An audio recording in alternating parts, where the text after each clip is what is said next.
beings give them. They make us to fight each other. And when the whole land is drowning in death and fear and terror, when hundreds and hundreds of people are angry and afraid, the Chitauri get fat because they eat that what we call the dark power, which is brought about when human beings destroy the planet on which they live. They feed off human emotion. Yes, sir. Very, very intense human emotion. We are told, for example, that if you see a Chitauri walking through the bush or just standing there and looking at you, and you are accompanied by your wife or your girlfriend, you must immediately make love to that girlfriend and release as much emotion as possible, and the Chitauri will be pleased and will walk away from you and not harm you. And another thing, sir, we are told that the Chitauri eat energy which is generated when hundreds of human minds or one human mind starts thinking at certain levels. We are told that the Chitauri want us to think at certain levels. Certain wavelengths. Yes, sir. And they reward us with long life. May I ask you, sir, have you ever thought, as a thinking person, why is it that in the great universities of this world you find professors who think at certain levels and who live unnaturally long lives? Albert Einstein, Raymond Dart, Robert Broom, all these professors live a long, long time. And my Aunt Mina, the last Sanusi in South Africa other than myself, is as active as a young girl, and yet she's close to her 99th year of life. My stepmother, Rose, she has lost nearly all her children, and she is still alive. Extreme longevity is the reward with which the Chitauri reward you if you think at certain wavelengths. The description of your abduction clearly is describing what has become known as the Greys, what I think is also known by some as the ant people, the grey figures with the big black eyes.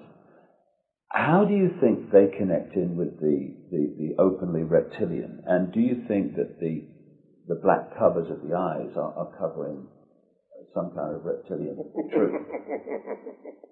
Say, the so-called grey aliens are actually the lackeys and the servants of the Chitauri. If you see a Chitauri and you see this, there is very little racial difference. In fact, I will even go so far as to say this, that these creatures are actually the offspring of the Chitauri. The way they gather substances from human beings and from animals, the way they are the forerunners of the Chitauri in any place. And if you are very close to one of these creatures and you look into its goggle-like eyes, you will see round eyes, Mr. Icke, beyond this black goggle-like stuff. And these eyes are the real creature's eyes. Now let me tell you, there is in Lesotho a very strange mountain, a mountain called Leribe, Leribe. On this mountain, very amazing things happen after every 10-year or 20-year period. Now, not so long ago, an African farmer found an object near that mountain, an object which had crashed. And he was driving his tractor, and he saw this strange object lying in the ground with tiny little bolts of lightning racing all around its edge.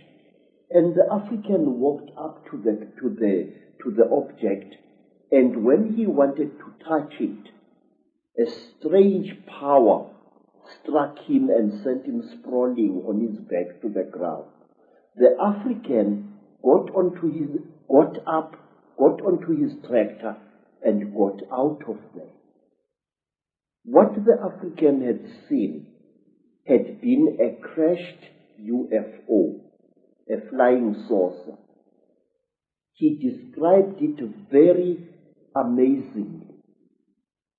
And he said that after a few days, there appeared what he said was a huge removal van, very big, accompanied by soldiers wearing black uniforms, goggles and berets.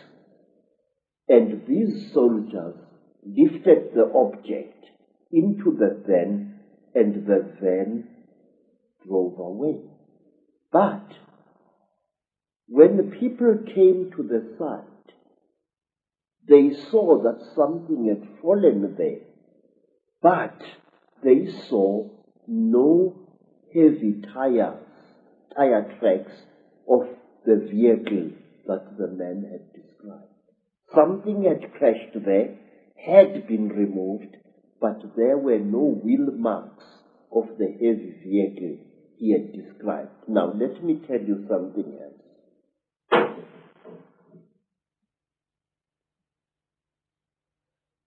It was in 1958. In fact, I think that the incident I'm going to describe to you, sir, is somehow connected to what happened to me in 1959. I'm sure of it. A friend of mine in Lesotho called me. He said that he had something very important and that we had to share this. He said, please, I must come to Lesotho. I must come. And I went there. And then I found that he had dug a hole at the back of his hut. And he asked me that he and I and his second wife should go into this hole on the night to come and there to share something very, very holy. Well, we went down the hole. We used a broken ladder, and there inside the hole, we ate small pieces of something. He told me to chew these things very thoroughly, as they were quite hard. I still had teeth in my face at that time. And I chewed and I chewed and I chewed and I chewed. But I noticed that what I was chewing was some kind of dry substance, and that it had the same taste that you would feel in your mouth if you sucked a copper penny. It had that coppery taste, like as if you were sucking an old copper coin. And then we left the hole and we went into his house. And on the following day, we all became terribly ill. Very, very ill. Our skins erupted into a rash. It was very, very painful. It was very, very itchy. We bathed with urine trying to take the itching away, but it failed. We bathed with sheep dip, and it failed. And in the end, I could no longer breathe at all. My tongue appeared to swell many times its size. And then I got so sick I could barely open my eyelids. The skin was itching like mad, and I could barely breathe. And as the days went by, it was about a week, but it seemed like 100 years, slowly the rash subsided. And my skin began to peel, as did my friend's skin and the skin of his wife. We were very, very, very sick. And when I could speak, I asked him, what was the thing that you gave me to eat? This is the thing that has made us so sick. Why did you do this, my friend? He said, look, what we shared was something that can only be eaten while you are hiding in a hole. And that thing is the flesh of a god. I said, God? He said, yes. I said, but I am sick now.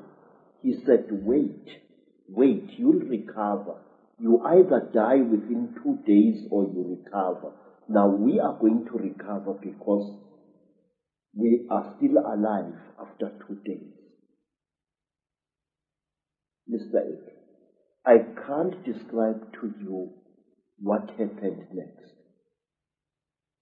I wish you to imagine that you are sick, weak, and feverish. Suddenly you get stuck, staring, raving, laughing mad. We started laughing. It was utterly incredible. What had made us what had caused the laughter we did not know, but we laughed for hours, all three of us.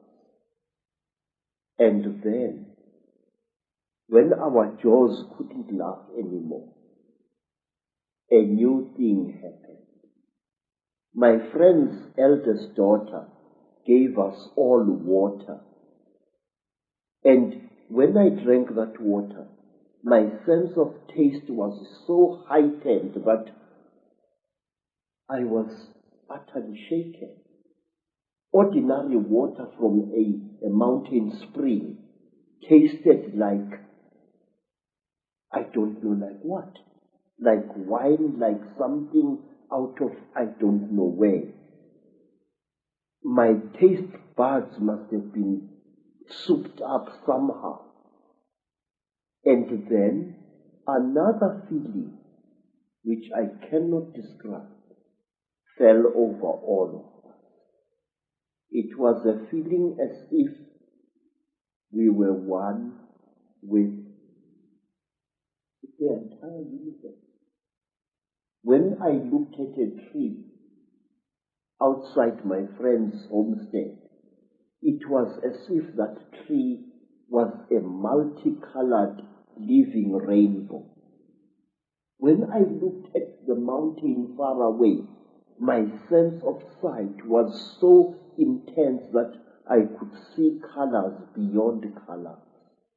I can't give you any other description. And then say, afterwards, I was very weak.